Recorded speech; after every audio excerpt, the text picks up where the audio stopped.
السلام علیکم ورحمۃ اللہ وبرکاتہ۔ بسم اللہ الرحمن الرحیم، نحمدہ ونصلی ونسلم علی رسول الکریم، اما بعد۔ بھائی مفتی طارق مسعود صاحب کی ویڈیوز کے حوالے سے بہت سارے سوال آ رہے ہیں جنہوں نے بیان کیا ہے۔ ایک متنازع ویڈیو ان کی وائرل ہو رہی ہے سوشل میڈیا پر، تو اس کے بارے میں کافی لوگ انسٹاگرام پر اور میسنجر پر آ رہے ہیں کہ بھائی آپ اس کے بارے میں وضاحت کریں کہ مفتی صاحب نے جو بیان کیا اس کی کیا حقیقت ہے اور کیا واقعی وہ گستاخی ہے یا پھر کیا مسئلہ جو بھی ہے۔ تو بہرحال مفتی صاحب کی جہاں تک ویڈیو کا سوال ہے، وہ بیان یہ تھا، ایک جگہ بیان کر رہے تھے اور عنوان تھا قرآن کی عظمت کا، تو قرآن کی عظمت بیان کرتے کرتے ان کی زبان پھسل گئی، اور جانے میں یا انجانے میں ایک مومن انجانے میں ہی غلطی کر سکتا ہے، تو انجانے میں انہوں نے کچھ الفاظ کہے جس کی وجہ سے سوشل میڈیا پر بوال ہو گیا کہ یہ کیا کہہ دیا۔ اب کچھ لوگوں نے گستاخی کا سرٹیفکیٹ دیا، کچھ لوگوں نے اس کو واجب القتل کہا، کچھ لوگوں نے کچھ کہا، کچھ لوگوں نے کہا کافر ہے، کچھ لوگوں نے کہا کہ اس کو جیل میں ڈالو، کس نے کچھ کہا۔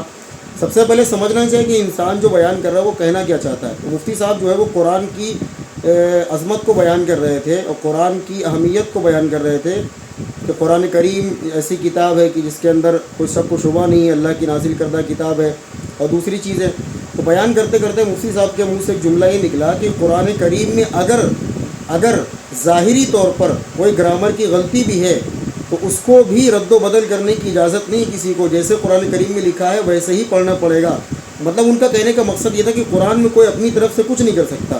تو ان کے منہ سے یہ جملہ نکلا کہ اگر ظاہری طور پر، اور بار بار وہ کہہ رہے تھے کہ ظاہری طور پر قرآن کریم میں کوئی گرامر کی غلطی ہے تو اس میں بھی کوئی شخص اپنی طرف سے رد و بدل نہیں کر سکتا، بلکہ جیسے قرآن میں لکھا ہے ویسے ہی پڑھنی پڑے گی۔ ظاہری طور پر کا کیا مطلب ہے کہ اگرچہ وہ آپ کو غلطی لگے، غلطی ہو نہیں ظاہری طور پر، مگر یعنی اگرچہ آپ کو وہ غلطی لگے پھر بھی آپ اس میں تبدیلی نہیں کر سکتے، جیسے اللہ نے نازل کیا ہے اور جیسے ہم تک پہنچا ہے مصحف عثمانی اسی طرح پڑھنا پڑے گا۔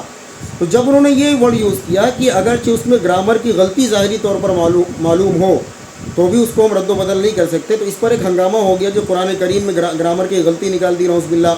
اب اس میں کچھ مخالفین تھے، انہوں نے عجیب ٹائٹل کے ساتھ ویڈیو وائرل کرنا شروع کر دی۔ کسی نے کہا کہ مفتی طارق مسعود کہتے ہیں قرآن میں غلطی ہے، کسی نے کہا کہ مفتی طارق مسعود کہتے ہیں کہ نبی ایسے نہیں کہ ان کی اتباع کی جائے معاذ اللہ۔ تو اس طرح کی باتیں تو بہرحال ظاہر سی بات ہے کہ نفرت کی بنیاد پر سوشل میڈیا پر پھیلائی جاتی ہیں۔ اب رہا مسئلہ کہ مفتی طارق مسعود صاحب نے جو کہا ہے وہ کیا ہے۔ دیکھیں، قرآن کریم اللہ کی کتاب ہے، اللہ کا کلام ہے، اللہ رب العزت کی ذات عالی سے نکلا ہوا کلام ہے، اللہ کے معجزوں میں سے ایک بڑا معجزہ، اللہ کے معجزوں میں سے یعنی اللہ کی قدرت میں سے ایک بڑی قدرت ہے قرآن کریم۔ تو اللہ کے رسول علیہ الصلوۃ والسلام پر نازل کیا گیا ہے۔ تو اب اس میں یہ پہلی بات تو یہ کہنا کہ قرآن کریم میں نعوذ باللہ غلطی ہے، یہ تو بہت بڑی نااہلی، بہت بڑی جرت ہوگی، بلکہ یہ تو کفر ہے۔ اور پھر نہ صرف یہ کہنا کہ قرآن کریم میں غلطی ہے، بلکہ اس کا سوچنا بھی، تصور کرنا بھی قرآن کریم میں غلطی ہو سکتی ہے، یہ بھی جائز نہیں ہے، یہ بھی صحیح نہیں ہے۔ تو اب مفتی طارق مسعود صاحب جو دن رات قرآن کریم کے عناوین پر بیان کرتے ہیں، دن رات اس کے بارے میں بولتے ہیں، تو ان سے یہ کہنا کہ جو ہے وہ کہتے ہیں قرآن کریم میں غلطی ہے، تو ظاہر سی بات ہے یہ صحیح نہیں ہے۔ ہاں، تو مفتی صاحب نے جو بات کہی ہے وہ غلط کہی ہے، تو زبان سے ان کے نکل گیا فلو میں، چونکہ بعض اوقات خطیب ہوتا ہے جو 3 4 گھنٹے 6 گھنٹے جو بیان کرتا ہے روزانہ، تو اس سے غلطی کا امکان ہو جاتا ہے۔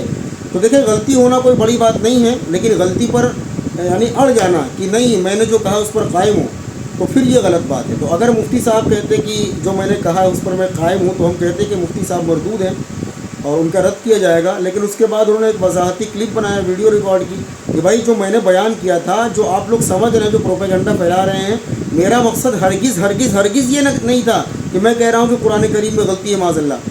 میں کہہ رہا تھا کہ اگر ظاہری اعتبار سے غلطی اس میں معلوم ہو رہی ہو گرامر کی، پھر بھی وہ غلطی نہیں ہے، بلکہ جیسے اللہ نے نازل کیا، جیسے ہم تک پہنچا ہے ویسے ہی قرآن کریم کو ہم پڑھیں گے۔ اس پر انہوں نے مثال بھی دی ہے قرآن کریم کے ایک لفظ کی کہ یہ ظاہری طور پر یہ گرامر کے خلاف لگتی ہے، لیکن یہ ہے کہ ہم اس کو جیسے قرآن میں لکھا ہے ویسے پڑھتے ہیں۔ تو دیکھیں، گرامر اپنی جگہ، لیکن قرآن کریم سے بڑی کوئی چیز نہیں ہے۔ جو چیز اللہ کا کلام ہو، ساری چیزیں اس کے بعد ہیں۔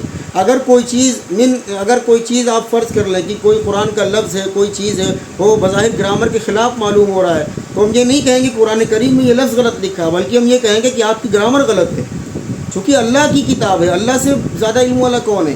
تو اگر کوئی ایسا لفظ ہے جو آپ کو گرامر کے خلاف لگتا ہے، تو یہ نہیں ہے کہ وہ لفظ غلط ہے، بلکہ وہ آپ کی گرامر میں غلطی ہے۔ تو اس لیے اس پر کوئی پتنگڑ نہیں بنانا چاہیے. تو مفتی صاحب سے غلطی ہوئی اس کا، انہوں نے رجوع بھی کر لیا کہ میں اس سے رجوع کرتا ہوں اور میں اپنے الفاظ کو واپس لیتا ہوں، میرا مقصد یہ بیان کرنا نہیں تھا، اگر مجھ سے تعبیر بیان کرنے میں غلطی ہوئی ہے تو میں اس سے رجوع کرتا ہوں.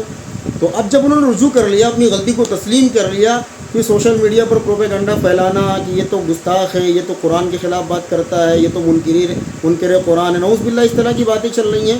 تو ظاہر سی بات ہے کہ یہ آپ سمجھ لیجئے کہ یہ فرقہ واریت ہے اور ایک تعصب ہے ایک مسلک کے خلاف. اچھا، حیرت اس بات کی ہے کہ مفتی طارق مسعود کو گستاخ اس بات پر وہ کہہ رہے ہیں کہ جن کے آباء و اجداد نے علماء دیوبند سمیت پوری دیوبندیت کو گستاخ کہا ہے. تو بھائی پوری دیوبندیت طارق مسعود کے ساتھ آپ کے نزدیک پہلے سے گستاخ ہے، پھر نئی گستاخی پر آپ اتنا کیوں اڑ رہے ہو، کیوں کود رہے ہو؟ آپ کے نزدیک میں پہلے سے دیوبندی گستاخ ہے.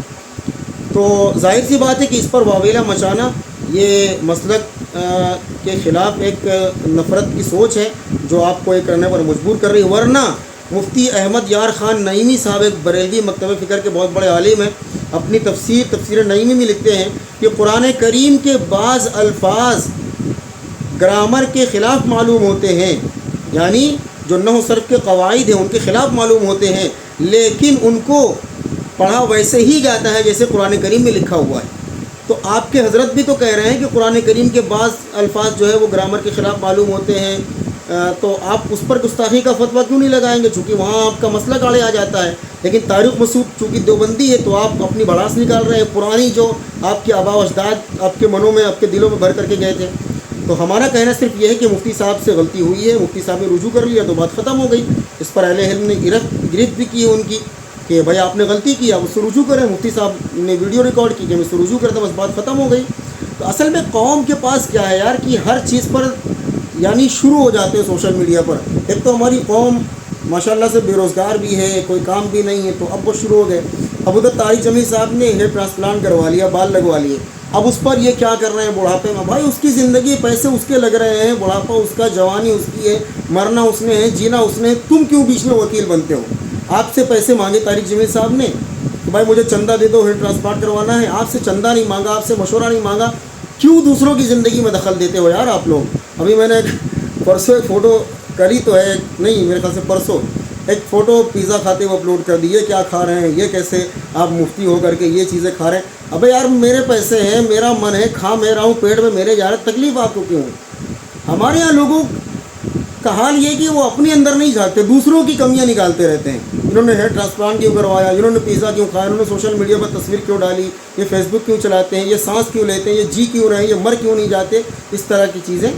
تو میرے بھائی اپنے کام سے کام رکھو. اہل علم کے درمیان اگر کوئی بات آئے گی تو اس کو تسلیم کیا جائے گا.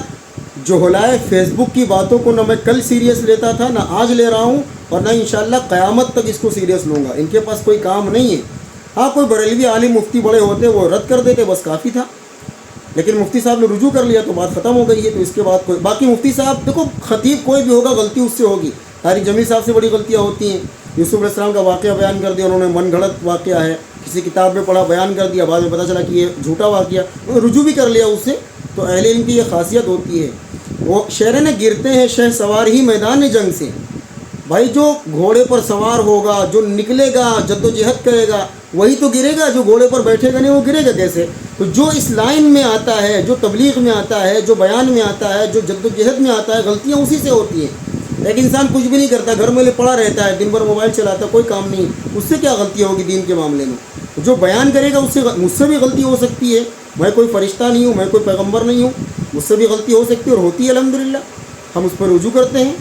تو اس لیے اس کو واویلا نہیں بنائیں. مفتی صاحب نے غلطی کی، بے شک اس کو اس طرح بیان نہیں کرنا چاہیے تھا، لیکن جب رجوع کر لیا تو باتیں ساری ختم ہو گئیں. اب آپ کو چاہیے ان کے جو اچھے کام ہیں ان کو اپریشیٹ کرو نا یار. کتنی اچھی اچھی باتیں بتاتے ہیں کہ بھائی نوجوانوں 4 شادیاں کرو، نوجوانوں جلدی شادی کرو، کیوں گناہ کر رہے ہو. یہ ساری باتیں آپ کو نہیں دکھتی. اصل میں آپ کو بغض طارق مسعود سے نہیں ہے، آپ کو بغض دیوبندیت سے ہے. تو اس کے خلاف آپ پروپیگنڈا کر رہے ہو. ورنہ کتابیں کھولو، لکھا رہے گا کہ اللہ رب العزت اور عبد القادر جیلانی جو ہے جنت میں سیر کر رہے تھے، اللہ رب العزت کا نعوذ باللہ پیر پھسل گیا، اور غوث اعظم عبد القادر جیلانی نے اللہ پاک کو تھام لیا، تب سے ان کا نام دستگیر ہو گیا. آپ اپنے علماء کی کمیاں پکڑو بھائی، جو بیان کرتے ہیں کہ معراج کی رات میں پیغمبر صلی اللہ علیہ وسلم کا پیر پھسل گیا، ایک شخص آیا اس نے آپ کو تھام لیا اور روک لیا، پوچھا تم کون ہو؟ کہا میں عبد القادر جیلانی ہوں. تمہیں یہ گستاخی نہیں لگتی؟ یہ گستاخی تمہیں نہیں لگے گی، چونکہ تم اندھے مقلد ہو اپنے پیروں کے، اپنے آقاؤں کے، اپنے مذہبی آقاؤں کے۔ میرے بھائی قرآن و سنت کو فالو کرو۔ غلطی کسی سے بھی ہو سکتی ہے، لیکن اس سے رجوع کر لینے والا اچھا انسان ہوتا ہے، غلطی پر اڑ جانے والا یہ برا انسان ہوتا ہے۔ اللہ تعالیٰ ہم سب کو حق بات کہنے کی، سننے کی اور اس پر عمل کی توفیق نصیب فرمائے۔ وآخر دعوانا الحمد للہ۔